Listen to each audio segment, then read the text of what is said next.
Vocês sabem que, centrando sempre as informações aqui na cidade de São Paulo, a gente não poderia deixar de acompanhar muito de perto a sucessão do prefeito Ricardo Nunes.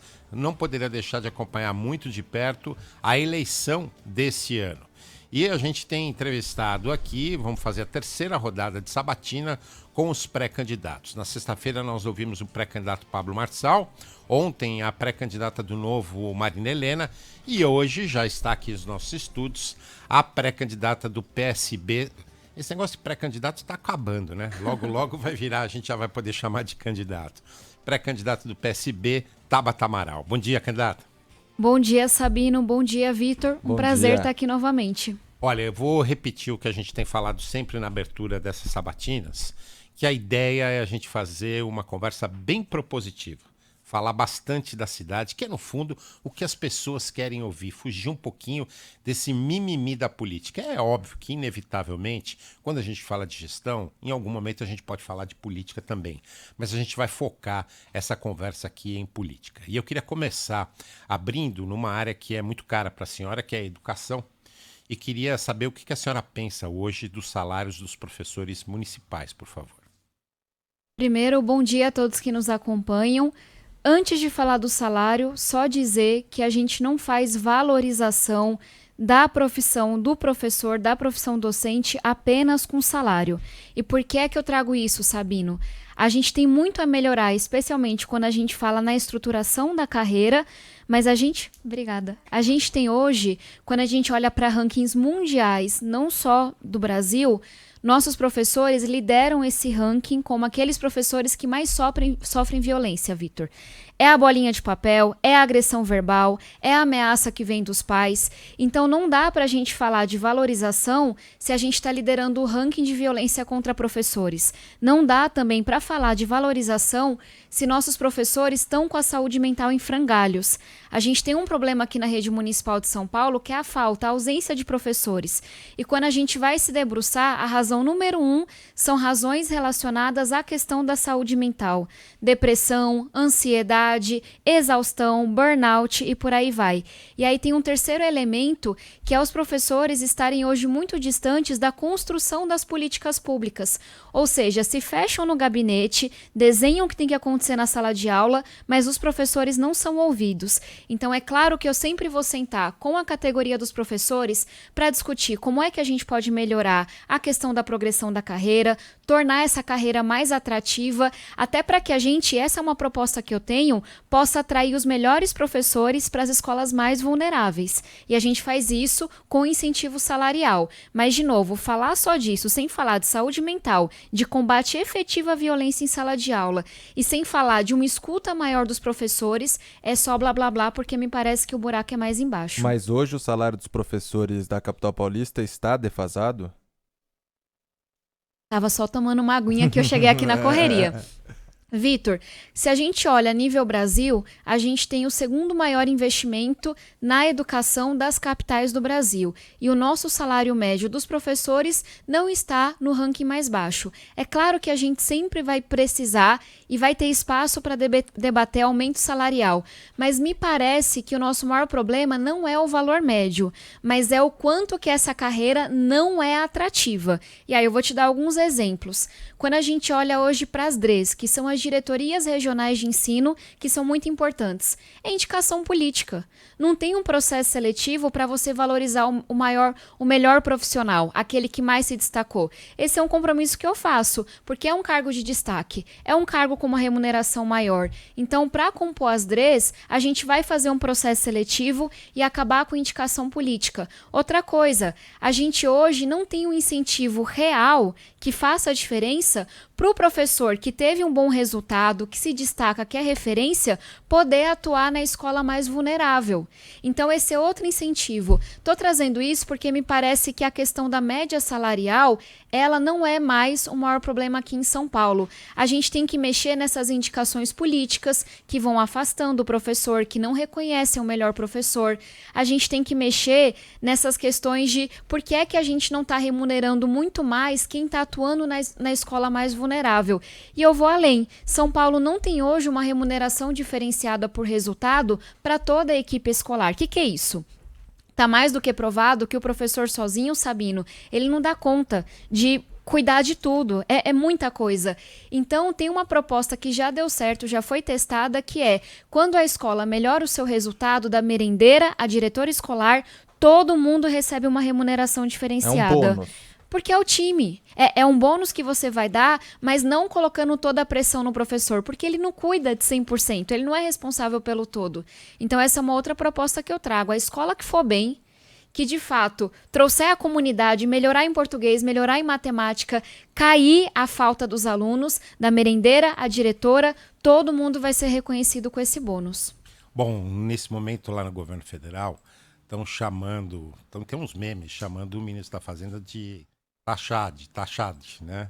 A Marta, quando foi prefeita, era a Martaxa pela criação de várias taxas. A senhora acha que são necessárias criações de outras taxas, outras formas de se cobrar alguma coisa do paulistano? Por exemplo, pergunto para a senhora, IPTU aumenta, diminui ou fica do jeito que está?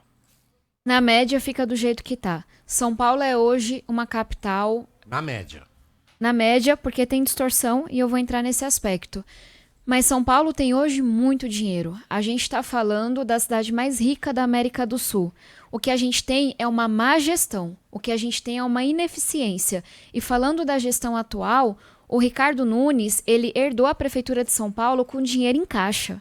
Com muito dinheiro. E essa é uma questão que eu vou trazer muito para esse debate eleitoral. Por que é que São Paulo terminou no vermelho no ano passado? 8 bilhões de reais no vermelho. Por que é que São Paulo vai terminar esse ano no vermelho novamente? Uma cidade que estava numa situação fiscal tão positiva. Me parece que é porque a gente ficou 3 anos sem prefeito e aí, quando ele viu que a eleição estava chegando, saiu torrando esse dinheiro. Mas sem um planejamento, sem uma obra estruturante, várias obrinhas que a gente não vê necessidade, que literalmente vão torrando o nosso dinheiro com asfalto de baixa qualidade e não fica nenhum legado para a cidade. Nunca teve tanta obra de drenagem, mas você vai a fundo, essas obras não são boas. Vou trazer um exemplo bem concreto. Favela do Vietnã. A prefeitura foi fazer uma obra de drenagem ali, o negócio foi tão mal feito que a enchente seguinte foi maior do que as anteriores, ou seja, só ampliou o problema. Tá faltando em São Paulo planejamento, a gente tem que acabar com essa farra dessas obras sem licitação, sem transparência, que tem muita denúncia de corrupção. E quando for fazer algo, fazer com planejamento, fazer algo estruturante. A gente tem ali a ponte Pirituba-Lapa. Não saiu do papel até hoje, tantas gestões que prometeram. A duplicação da Mboimirim, que é tão importante para quem é da Zona Sul. Essa é uma grande obra que agora está sob responsabilidade da prefeitura. É com coisa estruturante, é com base em planejamento que a gente tem que gastar esse dinheiro. Então não vejo a menor necessidade da gente trazer uma nova taxa, da gente cobrar mais imposto dos paulistanos, mas eu vejo sim muita necessidade da gente usar a tecnologia, trazer planejamento e garantir que esse dinheiro está sendo bem gasto. E em alguns casos cobra mais. Quando eu falo que na média tem que ficar igual, é porque eu acho que o paulistano já paga muito imposto, já paga muita taxa. O que a gente tem que entender é se tem alguma distorção. Então, por exemplo, quando a gente fala do IPTU, que foi a sua pergunta original, eu não vejo por que aumentar o IPTU. Mas é claro que a gente tem que fazer revisões constantes, porque a cidade muda, porque a renda das pessoas mudam.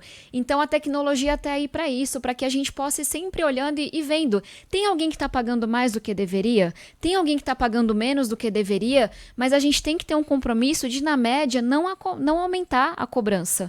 Até porque, de novo, a gente tem muito dinheiro, só que esse dinheiro não está sendo revertido em serviço de qualidade. São Paulo tá falhando no básico. As pessoas muitas vezes confundem ou tentam confundir o eleitor do que é responsabilidade da prefeitura, do governo do estado e do governo federal. O que é responsabilidade da prefeitura? É o básico, é a creche, é a alfabetização, é a escola em tempo integral, é fazer isso bem feito. O que é o básico na segurança? É zeladoria. É cuidar da ordem urbana. A gente está vendo aumentar a denúncia, a reclamação de lixo que não é recolhido, de iluminação que está queimada e ninguém troca, de varrição que não acontece. Se a gente cuidasse da zeladoria, a PM não estaria todo dia respondendo o chamado de desordem, de ruído e poderia fazer seu trabalho de combate ao crime.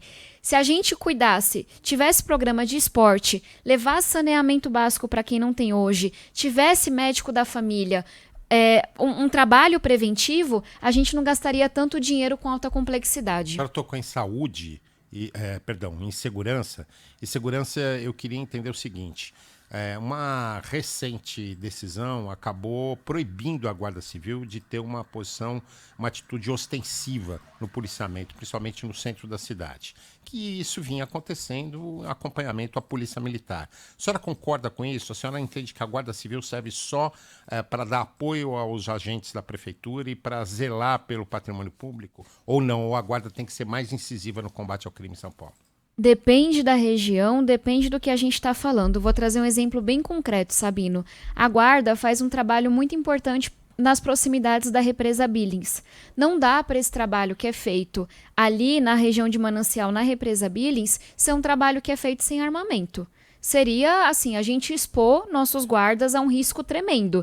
Então, ali eu entendo que sim, faz sentido a guarda que atua na redondeza da represa ter um armamento diferenciado, ter um trabalho diferenciado. Mas o que está faltando, de forma geral, é uma integração e uma gestão da atuação das polícias aqui na cidade. Vou te dar um exemplo. Eu falava mais cedo que se a prefeitura cuidar da zeladoria, a gente vai estar liberando o tempo da PM. Por quê? O maior número de chamados que a Polícia Militar responde na capital é por ruído. De quem que é a responsabilidade do ruído? De quem que é a responsabilidade de enfrentar um descarte ilegal de lixo? De quem que é a responsabilidade de garantir que a cidade está iluminada e não escura como hoje? É da prefeitura. Então a primeira coisa que a gente tem que ter o compromisso é a gente vai cuidar da zeladoria, porque cuidar da cidade é cuidar das pessoas. Segunda coisa, a gente acredita inclusive que eu já trouxe isso aqui. São Paulo não tem hoje um comitê, uma reunião em que o delegado-geral da Polícia Civil, o comandante da PM da capital e a Guarda Civil Metropolitana possam se reunir para entender o que acontece em São Paulo, para distribuir essas atribuições. Isso dizem que é o que está fazendo o governador Felício Ramute, está juntando todas essas pontas. Até hoje, não existe um comitê que reúna o comando das 3 forças policiais. Não existe. Não existe um acompanhamento de metas em que o prefeito, a prefeita trabalhe junto com o governador. Esse é meu primeiro compromisso. O segundo, como eu falei, fazer bem feito na zeladoria. O terceiro é a gente garantir que toda subprefeitura tem uma sala de comando e gestão na questão da segurança. Porque se a gente for para Paraisópolis, vai ser roubo de carro. Se a gente for para Moema, vai ser roubo de celular. A gente precisa fazer esse trabalho territorializado. E o último compromisso, talvez seja menos óbvio, é a gente investir fortemente em escolas em tempo integral. São Paulo, uma cidade tão rica, só 8% das crianças estão em tempo integral, investir em esporte, cultura e lazer, porque criar alternativas de manhã, tarde e noite para as nossas juventudes é uma forma também da gente investir na segurança pública. A senhora usou como exemplo a margem da represa, e aí queria perguntar sobre a atuação mais especificamente na região central de São Paulo, da onde o Sabino trouxe essa decisão judicial. Ali a GCM também precisa ser mais ostensiva, andar armada, ou a senhora acredita que não? A primeira coisa é a gente parar de tratar a Cracolândia como se fosse um lugar, como se fosse um CEP. Não adianta botar grade, não adianta mudar de CEP, até... Permita interrompê-la, porque Claro. tem a ver com a pergunta do Lupato. E só para acrescentar, o que a senhora acha que foi feito de maneira correta até agora na Cracolândia? A provocação que eu sempre faço, isso vai ajudar a explicar, é que o desafio é entender que a Cracolândia não é um lugar específico, até porque tem mini Cracolândias pela cidade inteira hoje, e entender que a Cracolândia é um sistema. O que isso quer dizer? Que tem bandido e tem doente. Então, quando a gente fala do aspecto de segurança pública, houve um trabalho recente da Polícia Civil que foi muito importante, que foi identificar os hotéis que estavam alimentando esse sistema lavando dinheiro. A gente tem que se perguntar como é que o crack entra. Como é que 200 milhões de reais são lavados todos os anos? Tem hotel envolvido? Tem ferro velho envolvido? Tem agente público envolvido? Então a Polícia Civil faz pouco tempo fez um trabalho que eu acho que nem foi tão bem reconhecido de identificar os hotéis que estão ligados a esse sistema criminoso e dizer para a prefeitura, para o governo do estado, para o Ministério, para a Justiça, esse CNPJ aqui tem que ser investigado. Isso foi um trabalho bem feito. Do outro lado, tão importante quanto você sufocar esse crime e trabalhar com o governo do estado, é você dar um atendimento para quem está doente. E aí a gente teve políticas importantes, mas que foram descontinuadas.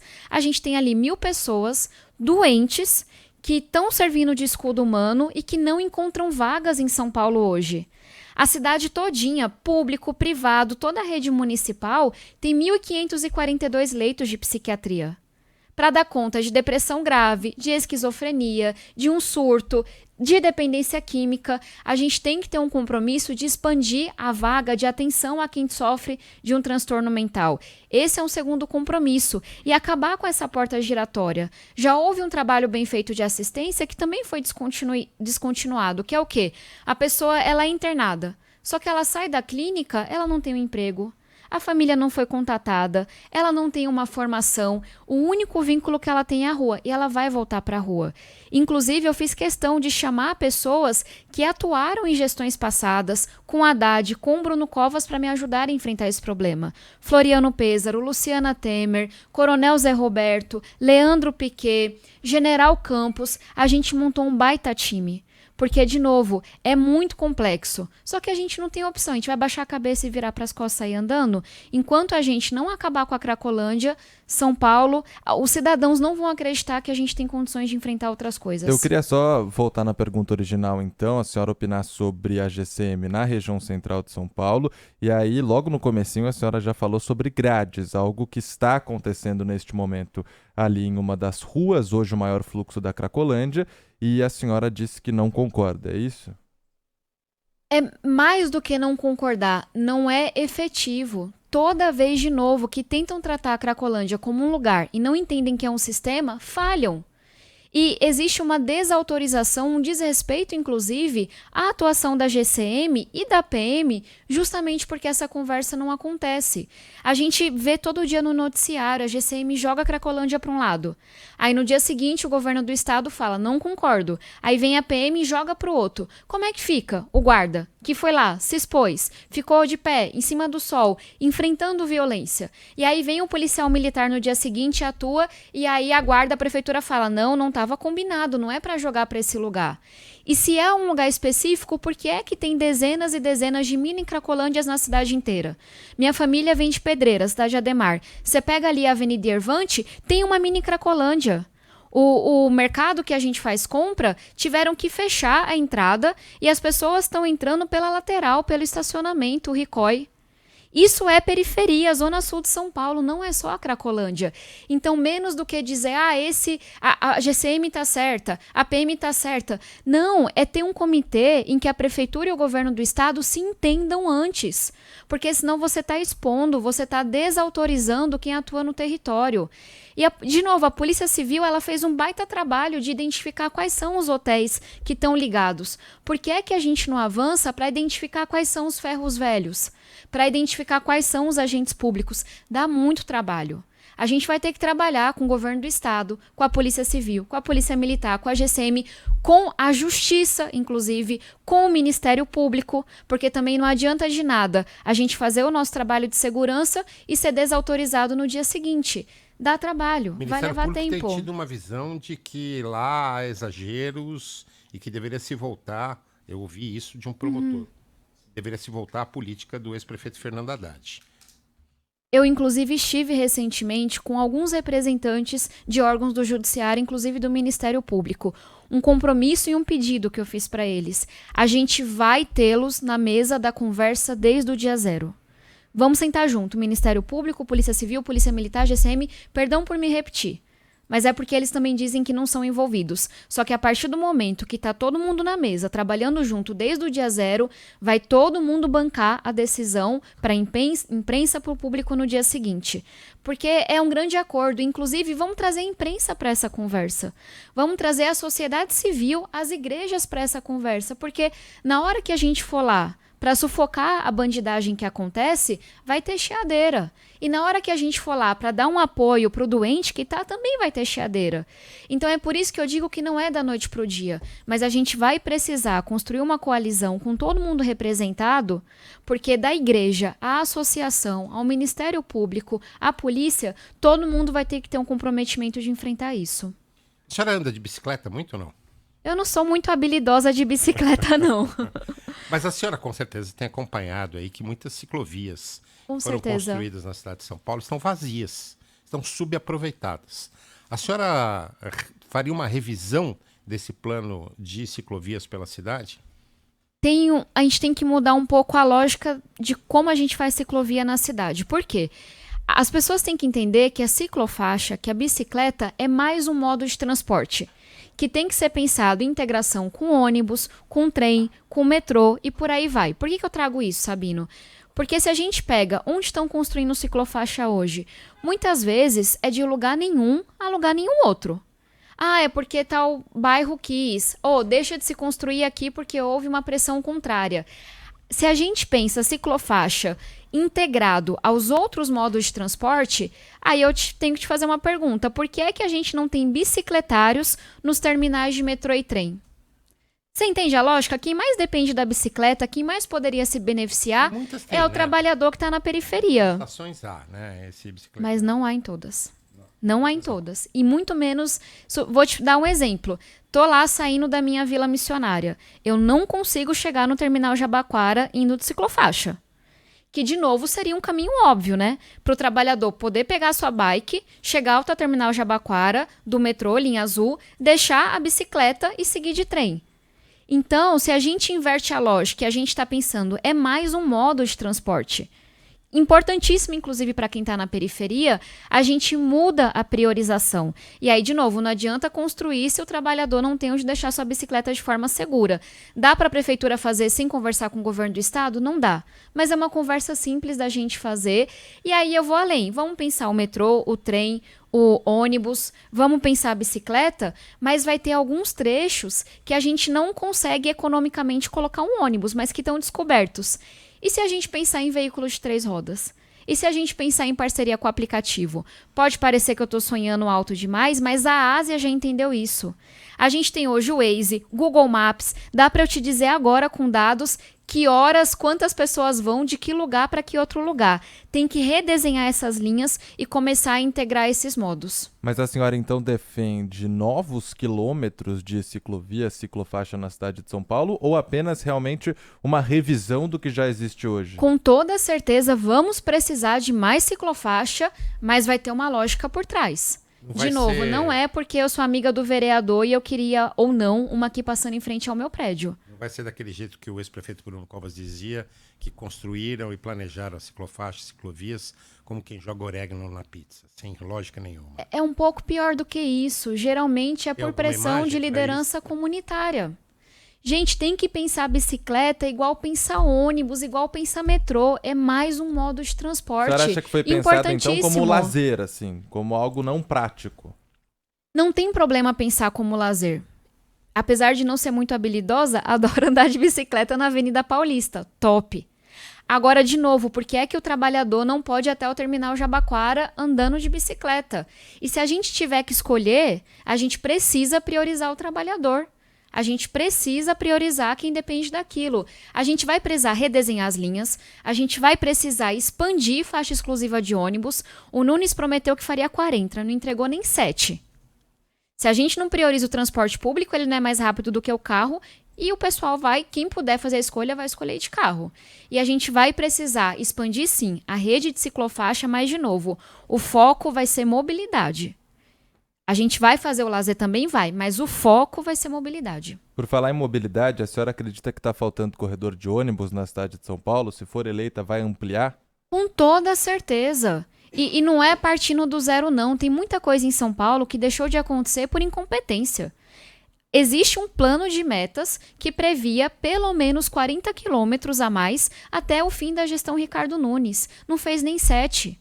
Não é que eu vou partir aqui e vai sair da minha ideia onde é que tem que estar. Tem técnico, tem trabalho que vem de gestões. Então, o primeiro compromisso é entregar esses 40 quilômetros que ele não teve capacidade de entregar. Pois não, Lupato. Eu queria mudar um pouco de assunto e falar sobre talvez uma das áreas, se a gente analisa números, que mais precisa melhorar na cidade de São Paulo. É difícil pelo tamanho da cidade, mas quando a gente olha o índice de gestão municipal Áquila, a atenção primária, que é a parte da saúde que fica com a prefeitura, fica muito aquém do que o esperado. Total. 56,98% da população apenas tem acesso à atenção primária. Enquanto se a gente analisa a média do estado de São Paulo, esse número passa dos 87% e de 93% no Brasil como um todo. A atenção primária precisa melhorar? Como?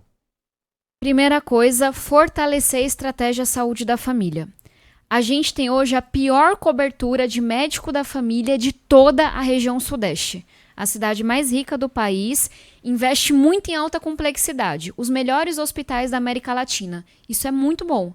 Mas a gente falha naquilo que dá maior retorno, que é a atenção primária, que é você chegar antes que a doença se instale.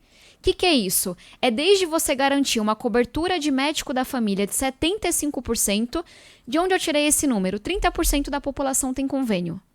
Mas esse número tende a cair nos próximos anos. Então a gente precisa garantir que pelo menos 75% da população está coberta por uma equipe de saúde da família, que é o médico, que é o enfermeiro, que é o agente comunitário e por aí vai, de saúde. Então esse é um primeiro passo. Segundo passo, entender o papel de equipes multidisciplinares nas UBSs. E entender que não é luxo, é fisioterapia, psicólogo. A gente tem hoje 1.200 psicólogos na nossa rede municipal. Gente, não faz nem cosquinha. Numa cidade de 12 milhões de habitantes é muito pouco. É você trazer nutricionista. Ia chegar aí. Qual que é a lógica aqui? Vamos acompanhar antes que a doença se instale? Vamos investir em esporte? Para cada R$1 que você coloca no esporte, economiza 3 na saúde.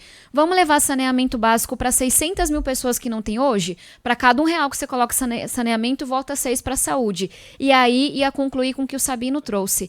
Eu estudei em escola pública. Na minha época, ia dentista, ia oftalmo. Você podia sair da escola com a tua receita. Eu lembro que passavam um flúor, te ensinavam a escovar o dente. Isso é prevenção, funciona. Então, nós precisamos de carreatas, de estruturas móveis que possam levar dentista, oftalmo e, pasmem, exame ginecológico. Por quê? Porque a maior fila que a gente tem na cidade é de exame ginecológico simples que não é feito. E aí, quando a gente descobre, já tem um câncer de ovário, Deus me livre e guarde, já tem um câncer de mama, que é muito mais difícil e muito mais caro de tratar. Eu brinco que o desafio aqui é porque o que eu estou propondo não é glamuroso. Você falar de oftalmologista, dentista, exame ginecológico, você falar de uma equipe multidisciplinar no seu posto, você falar de abrir as quadras das escolas, levar profissional da educação física para a galera se mexer, de você investir de fato em melhorar a alimentação da população. Mas por quê? Porque as pessoas se internam e morrem hoje por diabetes e doença do coração e hipertensão. E tudo isso você poderia prevenir e descobrir muito mais cedo se a gente investisse em assistência primária. A gente está caminhando para o trecho final da entrevista da pré-candidata pelo PSB, Tabata Amaral, hoje na Sabatina, na série de entrevistas aqui que o Manhã Bandeirantes está fazendo. E eu queria aí sim, no encerramento apenas, fazer... Porque assim, seria muito fácil a gente tratar de temas pessoais, de tratar de brigas entre candidatos, tratar desse rame-rame da política e tornar a entrevista mais polêmica. Mas a gente prefere prestar serviço ao ouvinte e fazer uma entrevista para que ele conheça efetivamente o que pensa o candidato. Mas eu queria fazer uma pergunta sobre política, que é o seguinte: a senhora certa vez disse que Lula tem o diploma da realidade. Né? Essa foi uma expressão usada pela senhora. A senhora se considera próxima desse governo? A senhora, porque assim, do outro lado tem 3 candidatos apoiados por Bolsonaro, supostamente apoiados por Bolsonaro. A senhora acha que está mais do lado de Lula nessa polarização ou não? Eu só queria reconhecer que, de fato, a Band vem fazendo um trabalho mais propositivo, sempre trazendo indicadores. É claro que a política, que o rame-rame, que a polêmica rende mais, eu sei disso também, mas para mim é uma baita oportunidade de apresentar nossas propostas. Em relação a Lula, Bolsonaro, Tarcísio, etc. e tal, eu sou hoje a única pré-candidata entre homens e mulheres que consegue trabalhar e, de fato, trabalha com o governador Tarcísio e o presidente Lula. A única a única que faz reunião com os dois, a única que consegue avançar projeto com os dois, e talvez isso não seja um grande argumento para a rede social, mas vai fazer uma baita diferença para, se for da vontade de Deus e do povo, eu poder cuidar dessa cidade. A gente focar em São Paulo, ter alguém que quer estar aqui por 8 anos, ter alguém que vai deixar diferenças de disputas de lado para poder focar no que interessa, trazer recurso do governo federal, mas também articular com o governo do estado na questão da segurança, na questão do transporte e por aí vai. No dia Diga, 8 Victor. de agosto, nós teremos o primeiro debate, sempre aqui na Band. A senhora está confirmada? 100%. Estará por aqui, então, para Se debater. for da vontade de Deus, sim, tá na minha agenda já. E a senhora ainda tem um pouquinho de esperança, rapidinho, porque a gente está acabando, de ter o PSDB para o primeiro turno? O convite está feito. Inicialmente, o PSDB havia aceitado o meu convite, então cabe a eles tomarem uma decisão, se vão voltar atrás com a palavra que deram, se vão manter a palavra, mas do meu lado, o convite para que o PSDB seja o vice segue aberto. Sem vice, por enquanto. Por enquanto, aguardando e tendo muita paciência, que é uma coisa que a vida exige muito da gente. Quando é essa convenção? 27. 27, semana que vem. Eu não tinha pensado dessa forma, mas como você falou, depois da convenção, deixo de ser pré-candidata, o tempo está passando muito rápido. Então, Obrigado. Pré-candidata Tabata Amaral, muito obrigado pela sua participação. Presença confirmada no debate da Band no dia 8 de agosto. Boa sorte para a senhora. Muito obrigada. Quem quiser acompanhar, Tabata Amaral SP nas redes sociais. Foi um prazer estar com vocês. Obrigada. Obrigado. E obrigada a todos que nos acompanharam. Obrigado, bom dia. deputada. 10h32. Rede Bandeirante.